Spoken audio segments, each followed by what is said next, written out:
Hola! Okay, so at this station, you are going to be playing a game of Hangman.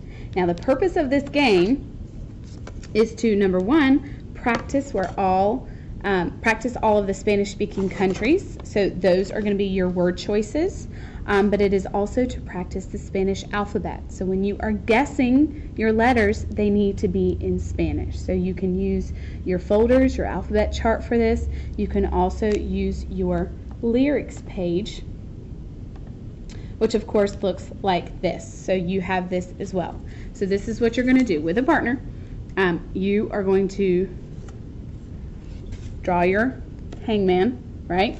Okay, and then you are going to pick one of these countries.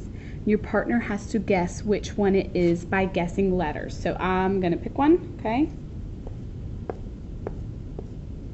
Okay.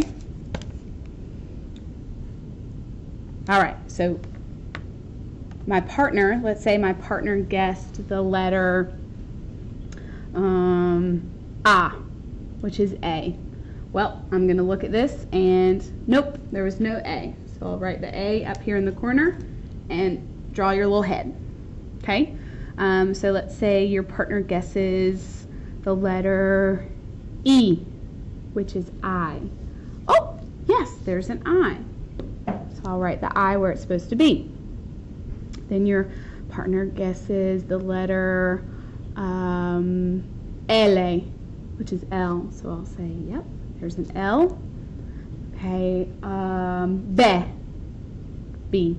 Nope, no B. So I would put a B up there.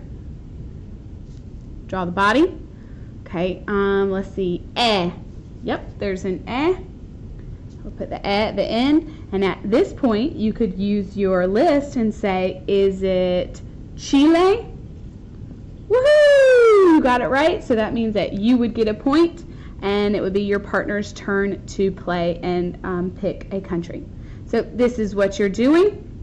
After, of course, that you have read the little blurb there about where El Dia de los Muertos is celebrated. You're not going to have too long to do this, so hopefully you get through one turn each. But if you get through more than that, of course, just keep going. All right, have fun. Adios.